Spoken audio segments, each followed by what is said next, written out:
Welcome to This Week in Creationism, episode number 23. I'm your host, Joel Duff, and here we take a look at the headlines in creationism from this past week. This week we have Ham contemplates future, Wood ponders hominins, skin color emojis, and canceling Darwin. All that and more coming up.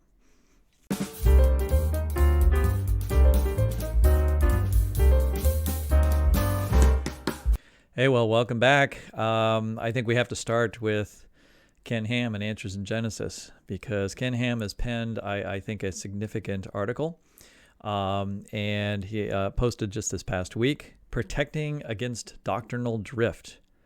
Now, this comes after a whole series of articles by Calvin Smith, who is director up in Answers in Genesis in Canada, in which he introduced several articles and now has even done a YouTube video in which he talks about the heresy of biologos. And so this particular article about doctrinal drift fits very much with that expose of biologos, suggesting that biologos is drawing the church away from its true roots. And so now the question is, Answers in Genesis, how are they the opposite of that? And more importantly, how are they not only the opposite of that, but they're holding on to biblical inerrancy and the truths of Scripture, right, in their minds. But the question is, how do they maintain that, right? How do they not slip and fall just like so many other Christian groups or colleges, pastors, and so forth have in the past over time? And so how are they going to prevent this drifting of their doctrine?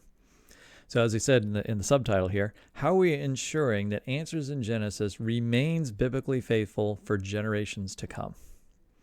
The ministry of Answers in Genesis, the Creation Museum, and the Ark Encounter need protecting. Now, I'm not talking about security, but something that's much more destructive. As a result, I want to share with you, our supporters, what we have implemented to help protect the ministry and the investment you have made in it. But first, I need to give you some background. And so from this, we learned that Ken Ham has been thinking for a while about his future, all right, and the future of Answers in Genesis. And that future is a future that doesn't include Ken Ham at some point. And so he is reflecting it back upon the many years that Answers in Genesis has been around, and he's concerned about where Answers in Genesis would be 20 or 30 years from now. How can it maintain its ministry without falling prey to the wiles of this world like so many other Christian ministries have in the past? So, as he says here, I have had a real burden about this particular matter for years, and that burden continues to intensify as I observe the state of Christendom in this country and the West in general. And I consider my own, my own, Now, at this point, he doesn't draw comparisons directly with biologos in this particular article, but it's not hard to imagine that biologos and is very much on his mind as sort of the most pressing force, along with reasons to believe as old earth creationist, against the mission of Answers in Genesis. How can Answers in Genesis resist this? Well, part of that is staying true to the mission, right? Continuing the mission, and if the mission is true and an accurate representation of God's word, then God eventually will bless that mission. No matter what the forces look like now, God will eventually prevail. A few years ago, I considered the future of AIG and recognized that we're now getting closer to the next generation leading this ministry in all its various components. Yes, a new generation will have to grow up and replace, the older generation that is who Ken Ham is now. I've talked about this on my blog numerous times about where is the next generation? Where is the next set of leaders for young earth creationism? And yes, there are some young people in the ranks who will, though, come to sort of guide and direct young earth creationism as it goes forward. Well, Ken Ham has a plan, right? It's not unreasonable for him to think about how can he protect essentially his legacy. And which, he views as the legacy of doing God's work and proclaiming this specific truth. And he doesn't want to see that truth eroded, right? You know, and the title of this article is How to Avoid Doctrinal Drift. And this is a common phenomena, right? It's not just a common phenomena within evangelicalism. It's a phenomena really of all organizations, that they find it difficult to maintain mission over time as generations turn over. But he would be right to look around and look at various universities that once were stalwart Christian universities that now barely have anything Christian about them. To look at different denominations that have become liberalized over time, and taken on many new, changed their theology over time, essentially. I am sympathetic to Ken Ham's concerns. I mean, I think he should rightly be concerned about doctrinal drift. He wants to preserve it. It's not just preserving his legacy. It's preserving this truth-centered gospel in his mind going forward, such that others who come after him might not, maintain that vision.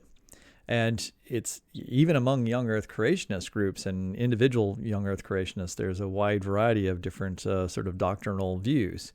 And so he is going to set up here and try to establish some sort of checks and balances within his organization to try to maintain and assure that really, in some ways, he's going to try to assure that change can't happen in the future by setting into motion a certain number of, like I said, checks and balances. In a way, this is kind of interesting because the split up of Answers in Genesis into Answers in Genesis and Creation Ministries International from back in the early 2000s was sort of, part of that was spurred by concerns that Ken Ham was too domineering and had become a cult of personality and so the organization was really top heavy, right? It's the ministry of Ken Ham, not Answers in Genesis. And so the suggestions at the time was he needed more of a board of a group of people that made decisions. And so, again, basically asking for checks and balances. Well, now that Ken Ham that all led to a rift and a split. I mean, there's other things involved too, but that's one of the primary things that splits that organization at the time. And in a way, it created a level of purity within the organization because anyone who didn't have a very precise vision that matched Ken Ham's vision was essentially cast out. And so since that time, there's been very tight control on sort of the doctrinal views there. And really those doctrinal views kind of, come also work their way down into a number of different social and political views that probably are all shared quite closely by most of the members of that organization.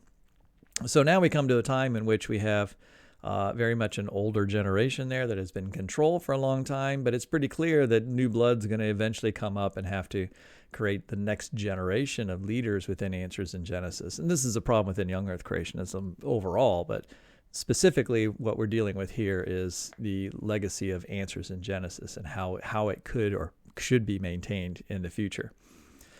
So what he's doing is he's going to create a set of new most of these guidelines have already been put into place, and he's kind of just telling us about them now. So let's just go through some of the things he's telling his donors, right? That this is how we're going to protect your investment, because that's what it is. People have invested in what they think Answers in Genesis represents, and to continue to invest in it and have their children invest in it, they want to know that it's going to continue to, preach the same thing. So first of all, they have their statement of faith. And it's true, their statement of faith is very detailed, and it gets more detailed every year. You can search for this. There's a bunch of articles about their recent updates to their statement of faith and the amount of specificity that's involved in that, including, a lot of positions on what we consider sort of social justice issues like critical race theory and so forth. So it's not just a strict list of like, here's our doctrinal views. it goes much. It's much more far-reaching into the life and times of how a person should live out their Christian faith and what is expected to be seen in Christians that work for their organization. And so, as I said here, every full-time employee must sign this agreement and adhere to the statement of faith, which is included in our handbook.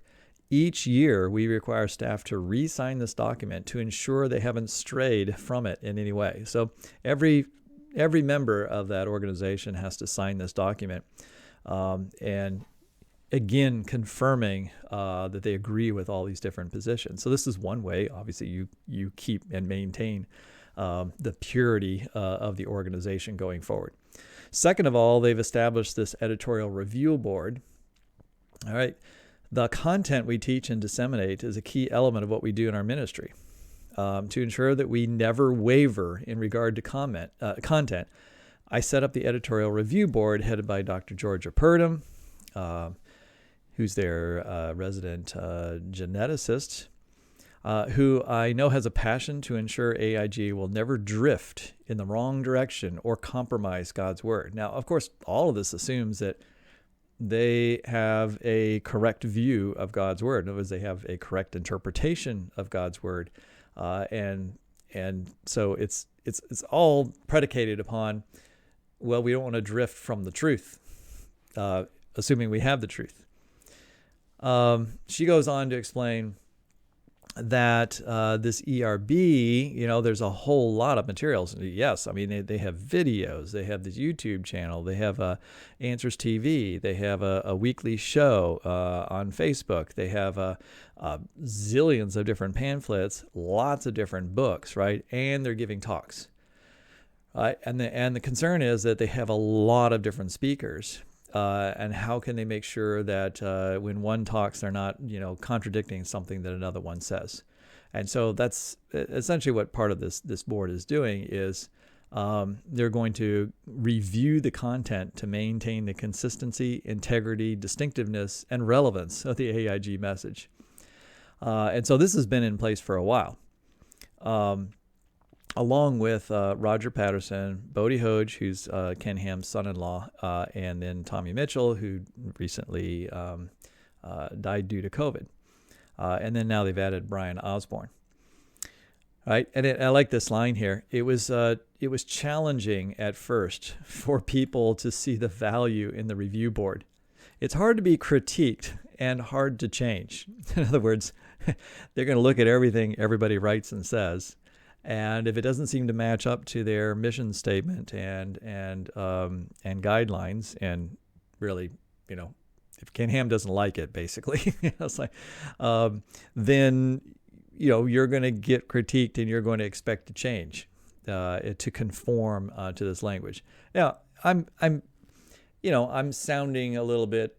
I'm sounding sarcastic about it, a little bit sarcastic about it. And I do see definite problems with this kind of tight control. However, I do understand why they're doing this, and they certainly have the right to do that as an organization, and they need some kind of checks and balances. I mean, they're an independent agency, so they don't really have an outside group that can kind of consult with or come in and give them assessments or anything like that. It's all internal, all right, and that always has a danger. It's internal because then it's individuals within the group that are essentially, somebody eventually has to have complete control in order to set this agenda. Now, the hope here is, of course, that by having the right statement of faith, that that'll conform everybody. But you and I know that at the end of the day, that there's a whole lot of, all those different statements in the statement of faith are open to some interpretation, and people can interpret that and still say they're within that particular statement of faith. I think that's one of the reasons why they continue to add more and more fine detail to the statement of faith. They keep finding little areas where people might be, feel like they're kind of moving off toward the edges, right? and soon might sort of embrace some heretical ideas if they're not careful. And so we're just going to continue to refine the language to further constrict people. Of course, that constriction also means that they really can't express any misgivings about anything, right? You do that, then you don't have a job anymore. And so there's sort of this effect of essentially squelching discussion and squelching any kind of significant ability to, self-analyze your original statements. So that's why it's so important in a statement of faith that you're absolutely right. It's like this is absolute truth that we're defending here. Because if we're wrong about anything, we're essentially going to put into place a system that doesn't allow us to even consider that we were wrong and to discuss it at any time. All right, so as I was just saying, they produce a whole lot of material, and so they need this board to kind of review everything. And of course, they point out that even Ken Ham's articles are reviewed by this ERB board. All right, third thing they're doing is AIG Oversight Committee, all right, or Council, sorry.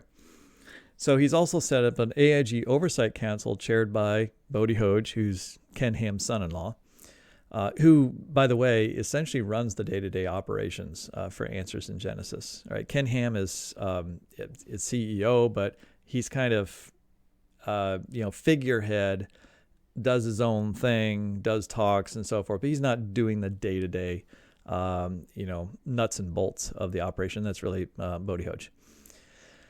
So the purpose of this council is to provide oversight of Answers in Genesis, biblical, theological, and scientific positions. So this is another way in which they are looking at their positions to oversee them across all these different kinds of ministries they have. Remember, they have ministries outside the United States as well.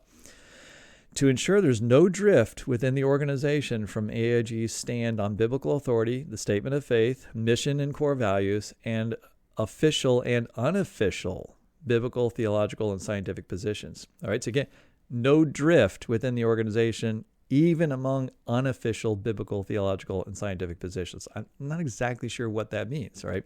Does that mean Ken Ham's private, positions on something? Is that an unofficial position?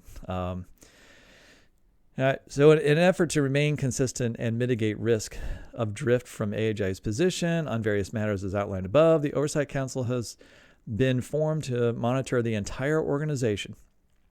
All right, so now here it is. The Oversight Council, which is Ken Ham, CEO, Joe Boone, president, and then Bodie Hodge, chairman. So again, Ken Ham's son-in-law, Renee Hodge, his daughter, Dr. Purdom, who's been with him for a long time, Roger Patterson, who's also been there a really long time, and Terry Mortensen, who's also been with him a very long time. So for the most part, that's a list of people in that 60 and up range.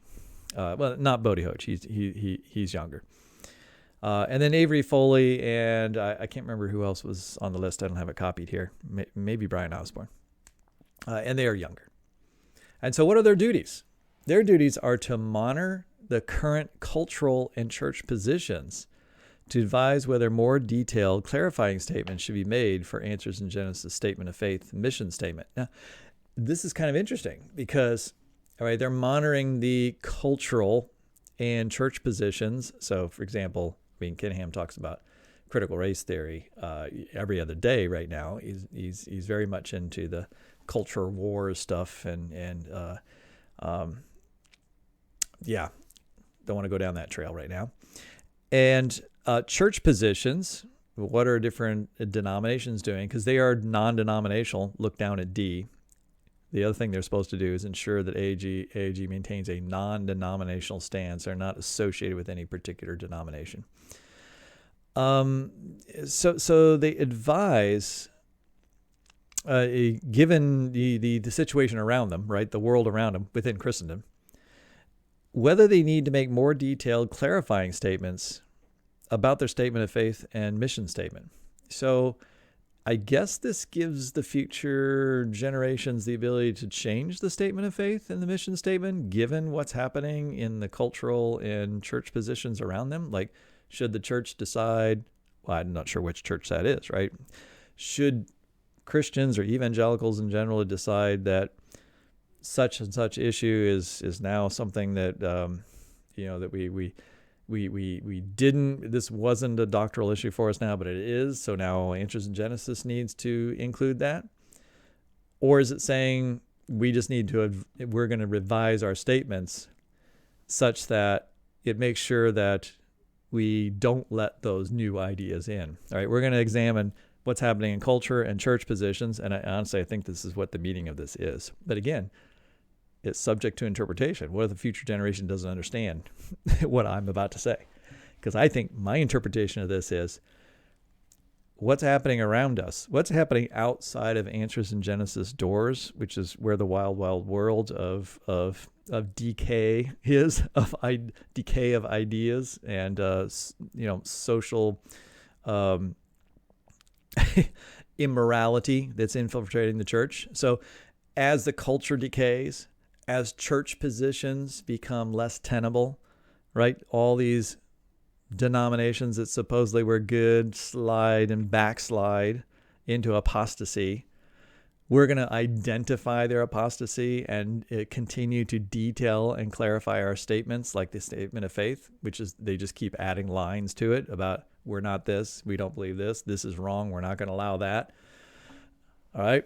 So they continue to sort of like push out and define away everything that is not right. I think that's actually what this means. But as I said, this could be interpreted differently in the future.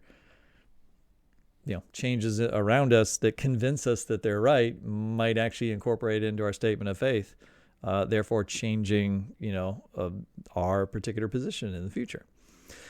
B, discuss any concerns in regards to questionable content with the organization or known positions of staff members that may impact Answers in Genesis. So, hey, they hear a rumor that so-and-so is having some doubts about something, or they've said something that doesn't quite fit with what others are doing in Answers in Genesis, or doesn't look like it fits with the statement of faith. Well, probably going to bring him in to talk before this council and see what's wrong there and see if they can continue to be an employee there. And then C is discuss any needed changes to their official and unofficial positions, biblically and scientifically. So I guess that one actually does allow future generations to consider changes to their biblical positions and their scientific positions. Back to B real quick. This idea of how to maintain the integrity of all the employees when you have so many of them and they're giving so many different talks and they're being confronted on different things. There's some other things that they do to control the message. And so one of those is if you've gone to a number of Answers in Genesis seminars, or you've watched talks online, you'll see that they all use pretty much the same material and the same slides. So there's sort of a small group that sort of develops the slides that have the information on them. And then many of the talks are essentially completely scripted out, written for them. And so I've heard a number of talks that are really carbon copy talks, from someone else. So it's not their content they're giving. They didn't actually come up with these talks. There's an inner group that sort of, they're the ones that are the true keepers, all right, of the information and make the decisions about what is our position on, how we're going to explain the flood layers or this particular scientific question and so forth. And then they make the content. And then the people that they hire to give talks and talk on their TV and talk on Facebook and so forth are essentially going from those notes, right? They get a whole series of cliff notes that they need to use. And so that's one way to sort of maintain this. You can't, I'm sure no one in that organization is allowed to just go like, hey, I'm going to come up with my own talk and these are my ideas that I want to express. They're all funneled through. Well, I mean, obviously they're funneled through because here we're saying there is going to be this oversight board that you have to pass through anything that you're going to say through them. The other thing they do is if you go to those seminars, they really don't interact with people very much. So questions are always usually taken from the audience, and then somebody sorts through them and selects the questions they're going to ask to the speaker. So they don't take many just like questions directly. and they don't have a huge amount of interaction with people afterwards, other than a very brief and carefully controlled situations. On their website and on their YouTube channel, they don't have comments there, and so they don't interact there, so they don't have to have somebody who's like giving responses where they might not remember the script, right, and give the right answer. So there's a lot of control of the content. And again, you could see that as being cultish, and of course it does fit some of the description of being cultish, but I understand it in some sense, right? They have every right to, as an independent organization, to devise their own rules and to hold, people accountable to them. It's a job, and if they don't want that job, they can leave that job if they change their minds on any of these positions. But we'll see something in just a minute, which I think is interesting. With respect to that, the number of people there. Number 4. So they also have an editorial review committee for the Answers Research Journal. Now, the Answers Research Journal, as I say, is slightly different because they're soliciting creationists that aren't necessarily completely under their control in their organization to submit papers to their journal. But of course, they have their own editor, and all these papers are going to go under some kind of editorial review committee. And that's going to be Terry Mortensen, who's not a scientist, but he's overseeing, like, everything has to go through that committee before it even gets to going to some kind of review for the science. So in terms of peer reviewed, it's like they have to look at it first to see whether it meets certain criteria. So talking about the Answers Research Journal, it says ARG is the perfect forum for allowing this type of debate among scholars. The type of debate is not every paper that comes in there is in complete agreement on every issue. And so they are saying in this particular journal, we allow some give and take. But of course, there is some limit to the give and take that you can have. You still have to fall within certain parameters. You have to agree to certain boundaries to what you're willing to discuss. But at the end of the day, the Answers Research Journal review committee will provide initial review of all submissions to determine if they meet that criteria. The papers will then go through a peer review process, as is in place for many secular technical journals. Once this is complete and the authors have made changes, the submissions will once again be reviewed by the ERC to make sure that it meets the criteria. So they're going to review it twice. Before peer review, then there's peer review, then they're going to review it again, and they may suggest changes. All right, so they need to has the right focus, has to have consistency, accuracy, and other safeguards for their particular ministry. Now, he gets down to the bottom of his, this statement about how we're protecting the future, how we're gonna make sure we don't have any kind of doctrinal drift going on after this generation passes. But in any ministry, it's only as good as the people who are leading and working in it. I agree. Our staff are the greatest asset. That's why we carefully vet all staff and train them so they can be involved in carrying out this vision. All right, so I'm sure that in order to apply there, you have to agree to this statement of faith, but then you're going to be trained as to exactly what the statement of faith is and what you're agreeing to, right? We're going to train you in the vision. Well, as you can imagine, once you're done with all this set of reviews and you have to agree to an ever more detailed statement of faith, and you have to agree to every single thing on the statement of faith, there's no, I'll take an exception to that, right? I agree with everything except for that one thing. You have to have complete agreement. Well, what's the consequence of that? The consequence is the pool of people for us to draw upon, draw from, is quite small, as they have to totally agree with our detailed statement of faith and adhere to our mission and vision. All right? Well, now that COVID shutdown's done, we have a lot of jobs, and please help us find some, people who can sign this statement of faith, because we need people to work with us. All right, so that's it. That's how Answers in Genesis has put the checks and balances into their organization, to put the guardrails on the organization, to not allow it to drift away from its current mission. So Ken Ham's vision can continue on, far into the future, no matter what any other organization or what the church does. They should be able to maintain their integrity. And as a result, please pray for us, and also continue to give us your support, because we're going to be faithful to our mission, unlike most other Christian ministries who have often failed in that particular mission. Okay. Let's move on to some other stuff. On the New Creation blog by Is Genesis History, we have a post from Todd Wood. And I always read all of Todd Wood's stuff. He's always very insightful, very introspective about creationism. This is actually a reprinted or republished from his own blog. And to a theologian on the subject of hominins. Essentially, he's gotten some questions from a variety of theologians, and he decided to just write up his thoughts on what is a hominin, because he's very interested in, I almost said human evolution. He's interested in the distinction between humans and apes, and how we decide what a human baramin or kind is versus the ape kind, how to draw that distinction. And despite what Ken Ham might say, that it's easy to tell the difference between an ape and a human, you just have to look at it.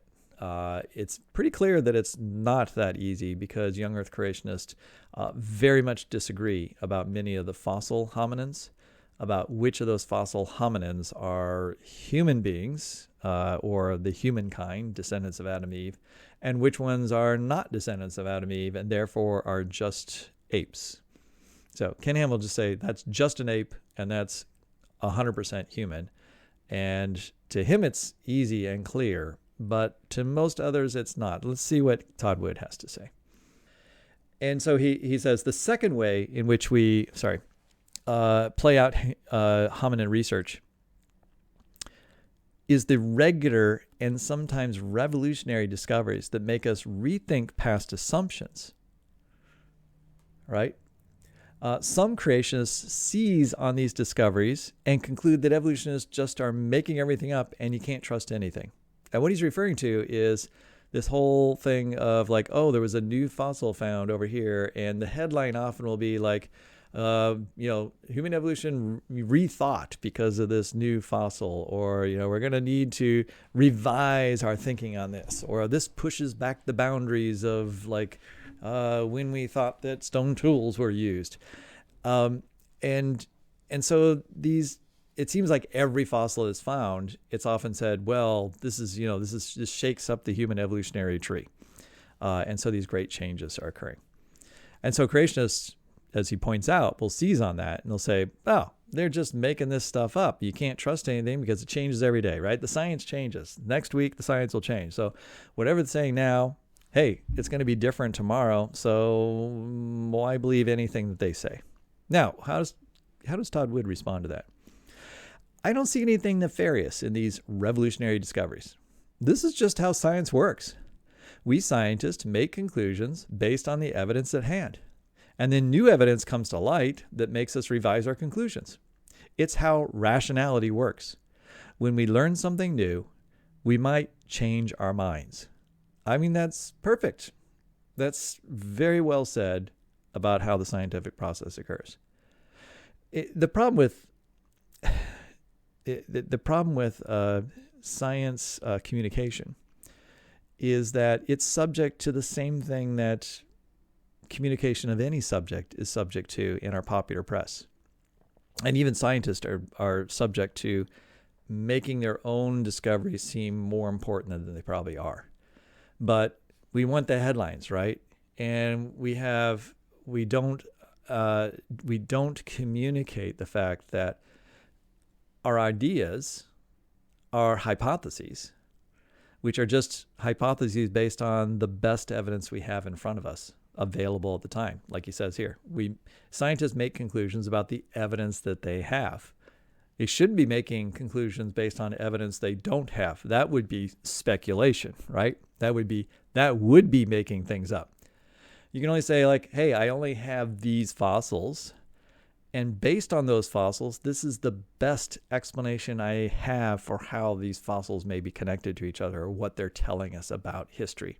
I mean, archaeologist does that too. They have a certain number of elements in the ground that they've uncovered from a settlement, and they put together their best reconstruction of what that settlement may look like from that evidence, right?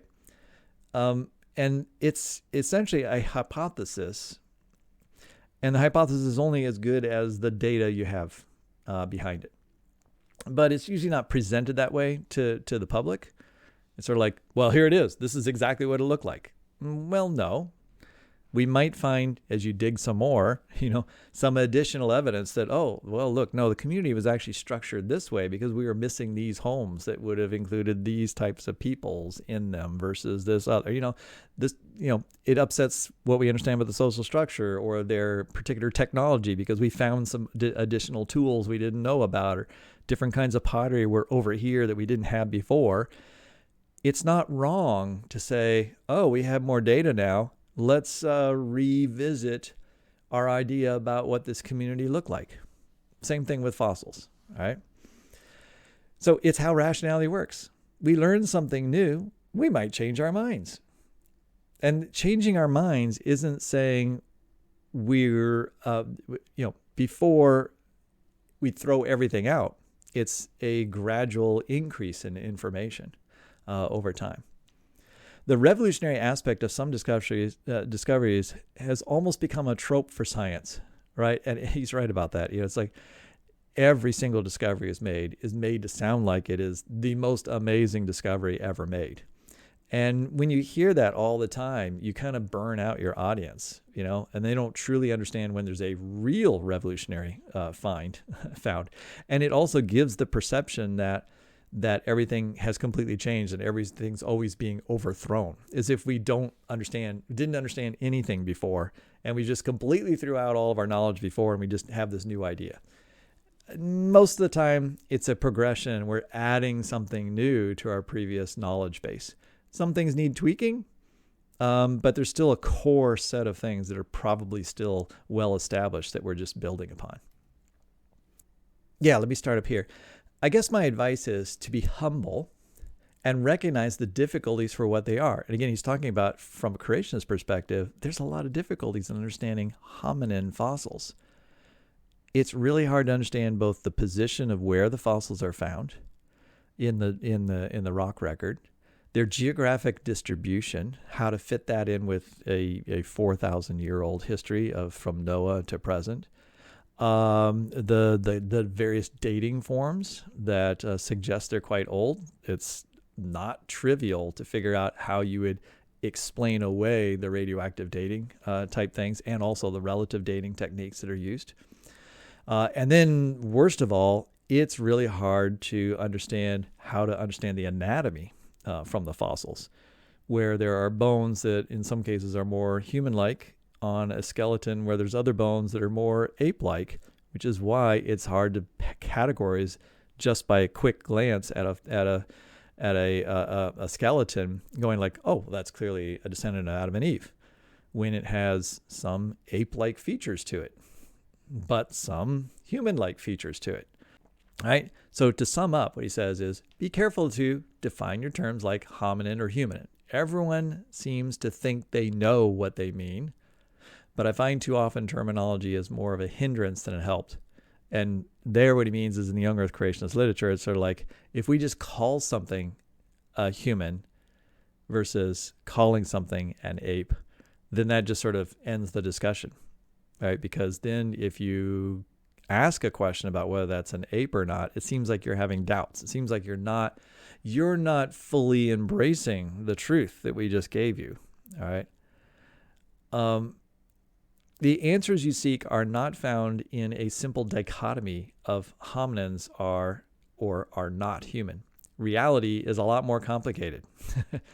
The science of anthropology is full of uncertainties. Despite what some anthropologists and theologians want to tell you, don't be deceived into thinking that everything is settled. And he's talking about evolutionary biologist here or evolutionary creationist here.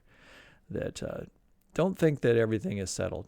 Don't be deceived into thinking that everything is settled. It's just a matter of fitting theology to this unassailable science. It's not remotely so simplistic. So in this article, he's talking about confidence that evolutionary creationists and evolutionary biologists have in human history and human fossils. But at the same time, just saying young Earth creationists shouldn't be so confident either. I mean, they can be confident that in ultimate truth, which is everybody that's really human is descendants of Adam and Eve as a real couple in the past. But actually applying that to the evidence around us is not nearly as trivial. The truth is out there, but it's really hard to find, is I think essentially what he's trying to say, or it's been really hard to find at this point, and hopefully more studies will reveal it in the future. I mean, Todd Wood has a very positive outlook for young Earth creationists. I mean, he very much is saying, don't get cocky about what we know because we don't know that much. Be confident that we have the truth, but don't think that you have the answers. All right, in terms of the explanations for that truth. We're still seeking those explanations in the science. And we can hope that in the future, future generations will eventually help us find those truths. Oh, let's just move on to a little snapshot of a few of the things that have happened in creationism in this past week. Here's Creation.com. They're just republishing an article from Journal of Creation from 2020. It's just kind of the usual, hey, Mount St. Helens was this really disruptive event. And yeah, we all know the story of geology and how, everything quickly eroded. And so that's evidence that the post-flood world could have eroded into the features we see today, which I think is pretty ridiculous, but nonetheless, that's the typical argument there. And this one now is applied to, what about the biota there? All right, the biota from Mount St. Helens has begun to come back, so within, say, 20 or 30 years, we have forests there, and we have amphibians, and we have multiple different species amphibians that have, some of them survived the actual eruption, and others have migrated back into that region. And so their ability to migrate over, 20, 30 miles or maybe 40 miles into this region is evidence of their ability to disperse themselves fairly quickly. And then you take the giant logical leap that, hey, these amphibians were originally on the ark, and then they got off the ark and they were able to make it all the way over to this area within, they had thousands of years to do that. And look what they've done. They were able to do that. And this is just like a mini snapshot of how amphibians can migrate. Now, we also have, all right, and this goes back to Ken Ham's article and what we talked about 2 weeks ago. Creation.com also published an article called Biblical Unity. Unity can't exist if believers cannot agree on the foundations of their faith. This actually dovetails quite well with Ken Ham's letter to his followers about doctrinal drift. And because Joel Tay here is going to take on a couple different people from Biologos. So once again, here we have Creation.com also highlighting issues with Biologos just a week after Answers in Genesis did. And they're going to point out that Biologos has drifted away from, the truth and can no longer be really considered to be standing on the foundation of faith, and therefore aren't possibly real believers in some cases at Biologos. And so there can't be unity. All right, you can't have unity with other Christians who aren't standing on the right foundation. And that's basically what Ken Ham is saying. He's saying we're going to have this statement of faith that is going to create the foundation of faith for Answers in Genesis going forward. And anyone else outside that can't subscribe to that, is not standing on the right foundation of faith. And therefore, you can't have true unity with them. You can have some like general, like, hey, I know you're wrong, but I'm going to treat you as made in the image of God, and I'm going to try to help you along to come to my view. But you can't have real unity with them because they're actually destroyers and they're working against the gospel.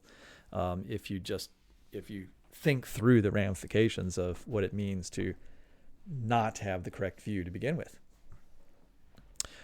Answers in Genesis. They've had a number of different articles. Lots of different social issues are highlighted on Answers in Genesis the last 2 weeks. Here we have Charles Darwin. Did he shape the views of Hitler? Just another typical article about the evils of Darwin and his influence to present day. But this one especially likes to highlight, and just it's Ken Ham basically saying, why aren't we canceling Darwin? That's what it comes down to. It's like, hey, we're canceling everything else in this cancel culture, and Darwin wasn't a good guy, and because he had incorrect views, and therefore he should be canceled too. No, not much more needs to be said about that. Human generations, how many are there from Adam to today? This is just delving into the generation lists and then asking how accurate they are or how much variation there could be. And yes, there is variation between different translations and so forth. And there's also gaps in those chronologies that are understood. So the question here is how much of a gap can be put there? And of course, they take a pretty strict view on like limiting the gaps to very small amounts. And so it's just once again iterating how young the earth is. All right. So there's still a number of people out there from the early days of young earth creationism that probably think, oh, the earth is, 6 to 10,000 years old. But Answers in Genesis really would say, like, saying it's 10,000 years old is already you're on the slippery slope, right? Because you've already accepted that you can add in some quibble space in the Bible, right? You can massage the Bible to make it longer so it feels like you can fit the scientific evidence in a little bit easier, like because you have a little bit more time to fit in all this geological stuff and all the diversification of species. 10,000 years would be kind of convenient, but at the end of the day, it really is 6,000 years, all right? Because you can't stray from this strict reading of the chronologies of the Bible. And then Ken Ham, he's upset about this new emojis that have skin tone. And he claims that if he were to have to use an emoji for skin tone, it would be brown because everybody is basically a shade of brown because brown was the original skin color.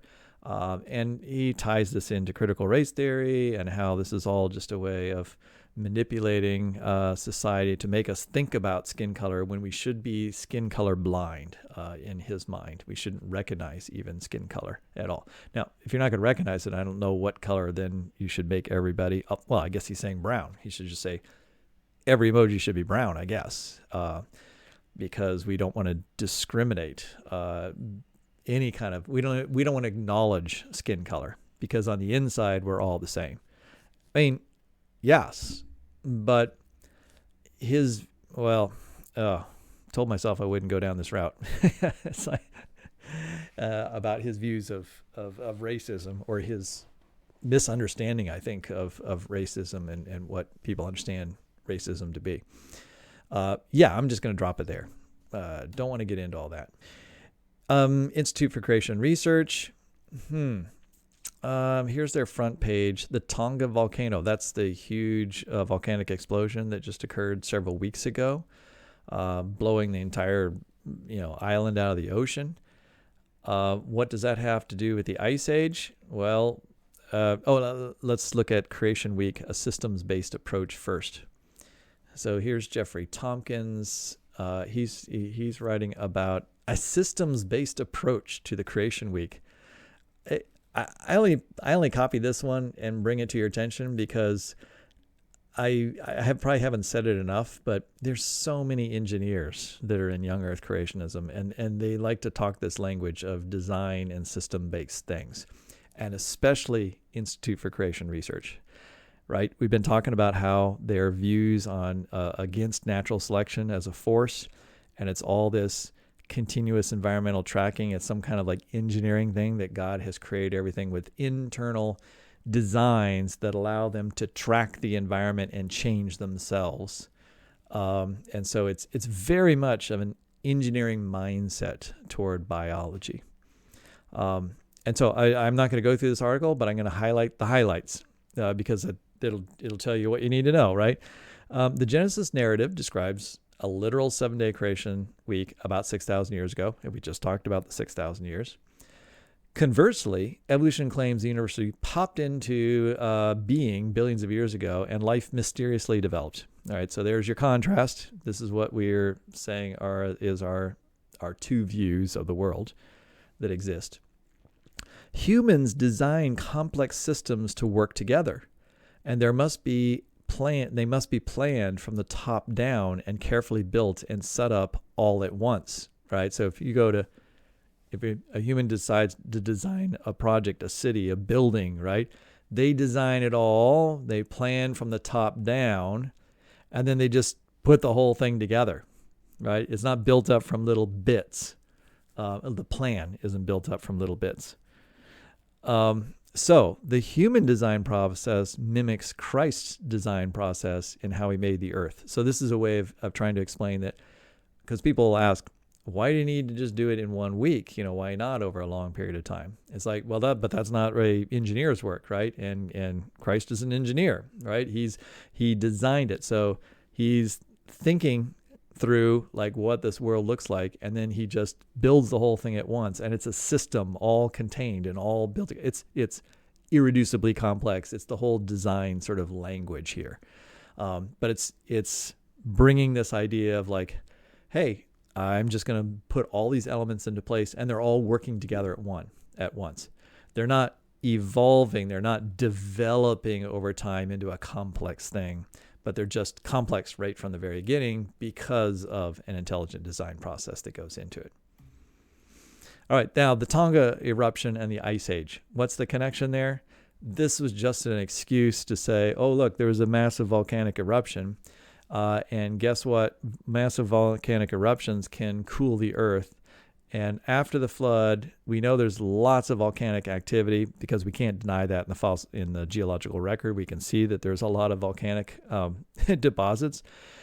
And therefore, that probably cooled the atmosphere a lot, compared to just this one volcano happening today, which if it can change the temperature of the world, which it probably won't very much, but a little bit. If you add that up a whole bunch of times, that's where the Ice Age came from. So look, we creationists have a better explanation for the Ice Age than anybody else. So therefore, the world is young. Well, here we are. You've reached the end of this week in creationism. If you're still here, I'm really amazed because this has been kind of a wild and rambly trip that we've taken. But thanks for being here. Again, my name's Joel Duff, and hey, hit the like button and maybe subscribe to my YouTube channel where you can listen to another rambling long series of eclectic thoughts on creationism next week. We'll talk to you later. Bye-bye.